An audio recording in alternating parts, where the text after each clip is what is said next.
So one of the wonderful opportunities of retreat is that we have time to go into a topic deeply. And so this last week I've been doing that with the 5 aggregates: form, feeling, discrimination, miscellaneous factors, and primary consciousness. Of course, diving into a topic deeply, it's really easy to fall down the rabbit hole. And I do that quite often. I did that with this one.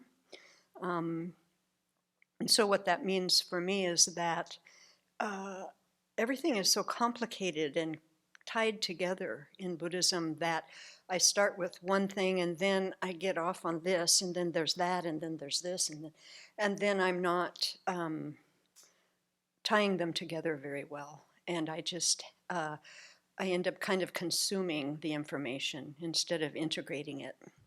And so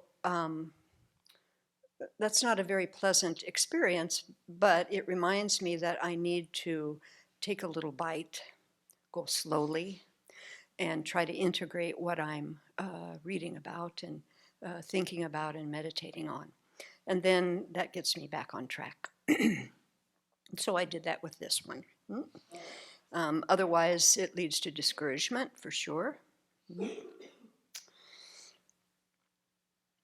So relating topics to lived experience is the only way to get it out of my head, and as it's just facts and information. So that's kind of been my motivation in exploring this topic. So the word aggregate didn't mean much to me when I first heard it. I remember looking up the definition in the dictionary, and it was a whole formed by combining several typically disparate elements. Okay. Okay. It still didn't do much for me, I will say. And I didn't understand why it was so important. But here are some of the things of what I've learned in the last week or so. So everything that exists can be an object of our experience. All impermanent phenomena can be classified among these 5 aggregates. And so I needed to describe these 5 aggregates in more detail so that I could really get a sense of them. So I kind of filled them out a little bit to help me understand a little more. So forms are physical phenomena. Feeling is the quality of experience. Discrimination selects, discerns, and identifies features of an object. Miscellaneous factors shape, construct, alter, and modify the other aggregates, like views and emotions. And then the last are the 6 primary consciousness: visual, auditory, olfactory, gustatory, tactile, and mental.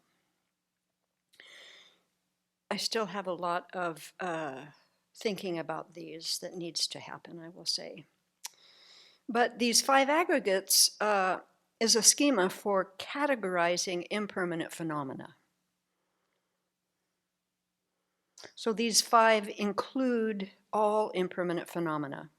If it is impermanent, it must belong to one of the 5 aggregates. And all 5 aggregates exist simultaneously in each moment of our human experience, no matter what we are doing. When the aggregates are spoken of in relation to a person, they are the basis of designation of that person. And so this is what I've been pondering. Why is it so important to think of this body, this mind, as aggregates? Because these 5 aggregates offer an accurate, systematic way to understand what we experience in life. And why is that important? Because there's something unsatisfactory about our experience. So there are all these different types of things that can be part of our moment-to-moment experience. We are experiencing them with an unawareness of reality. We are ignorant of reality. The cause of our problems isn't something external, but within our ways of experiencing things.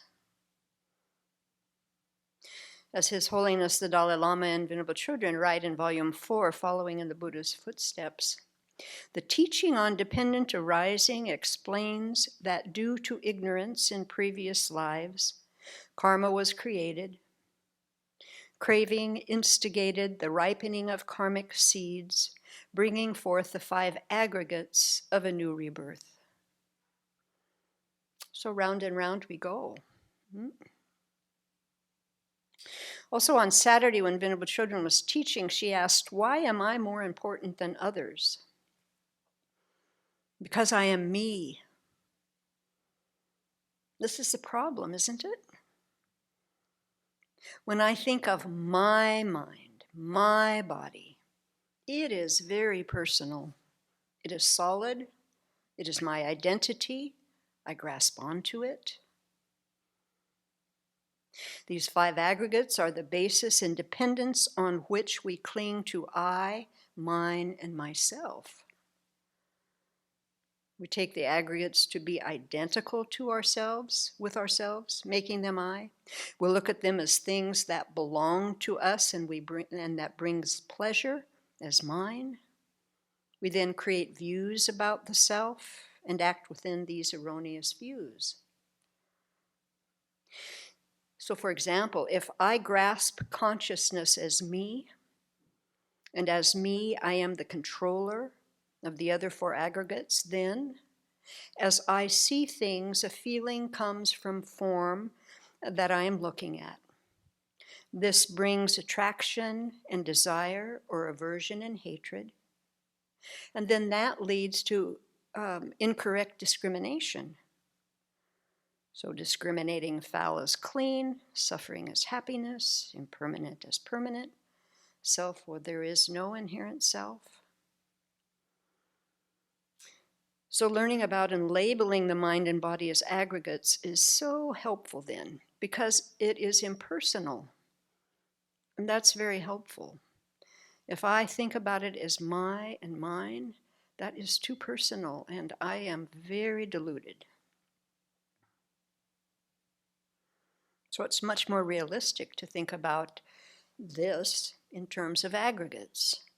Much more realistic, much more precise. Now, if we put this in the context of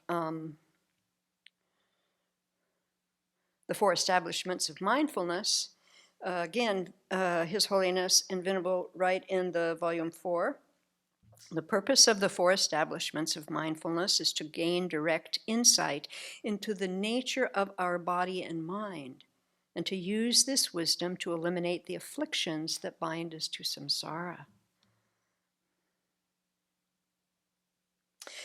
Also, it's very interesting when we look at the list of the 5 aggregates. After form comes the mental factor of feeling, and then followed by discrimination. So why are these mental factors, unlike other mental factors, differentiated as their own aggregates? Why is that? So this is because of how powerfully they influence our actions. So if you think about it, pleasant feelings stir up attachment, unpleasant feelings stir up animosity. These emotions motivate us to create karma that ripens in birth in cyclic existence. So to really focus on those 2 is very helpful, very helpful. Also, when we discriminate, this can bring disputes. I have the right idea, you're wrong, this is beautiful, that is ugly. We become attached to our views, quarrel with others who hold different views. Then we create karma that propels rebirth in cyclic existence.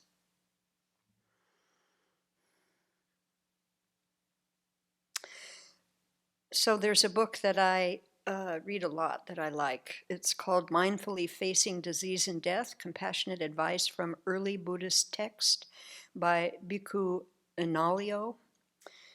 And he writes a lot about the aggregates. He writes, these 5 aggregates of clinging represent the different components of what one tends to cling to as I or myself. In addition to the physical body as the location of where I am, feeling pleasant, painful, or neutral sensations is responsible for how I am. Perceptions as different cognitions combining the input of sense data with recognition based on past experiences and one's accumulated knowledge make up a considerable part of what I am. So all the identity stuff. Formations represent volitions and intentions, the way one reacts to what happens now based on one's conditioning from the past, and thereby provide the why I am acting in a certain way. Finally, consciousness represents the act of experiencing and being conscious, which furnishes whereby I am. I found that very helpful. He continues, clinging to the sense of I am, which so naturally arises in relation to each of these 5 aggregates, is bound to lead to frustration and conflict as soon as things do not go the way one wants. Undeniably, there is pleasure to be derived from this sense of I am. When the body is healthy, feelings are pleasant, perceptions are welcome and interesting, formations result in accomplishing what one wants, and consciousness knows agreeable experiences. This is what the early discourses reckon the gratification that can be found in relation to each of these 5 aggregates. Yet this gratification comes together with a danger. This danger is based on the simple fact that everything is bound to change. Things arise and sooner or later cease again. They are impermanent. When what is pleasant and agreeable ceases, what arises next will be different, and the chances are that it will be less pleasant and less agreeable. Then he says this, very, very helpful. To the extent to which one has been clinging to the 5 aggregates when they were gratifying, to that extent one will be upset and suffer when they change and become otherwise. There's my experience. I don't know about you, but there it is. The practice required is deceptively simple, he goes on to say. To direct mindfulness to the impermanent nature of all aspects of experience.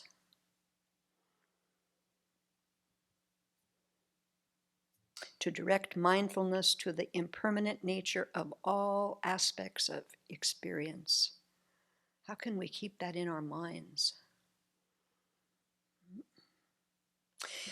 He goes on, such contemplation of the rise and fall of the 5 aggregates often features in the early discourses as a powerful mode of practice for reaching full liberation. So, we practice deconstructing our moment-to-moment experience of grasping, which is experienced as a solid, inherently existent me, by bringing to mind the aggregates.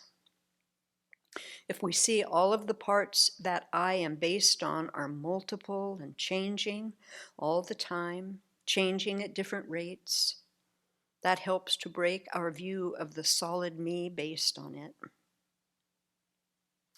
So as we continue our retreat moment to moment, we can be mindful that all 5 aggregates change moment by moment, impermanent. They are under the influence of afflictions and karma, so dukkha by nature. They depend on other factors, and they are not a person, so selfless. So having this realistic understanding of the aggregates, we have more room to relate to the aggregates in a realistic manner, creating less negative karma, and have more space to focus on developing bodhicitta and wisdom, which will then propel us along the path to full awakening.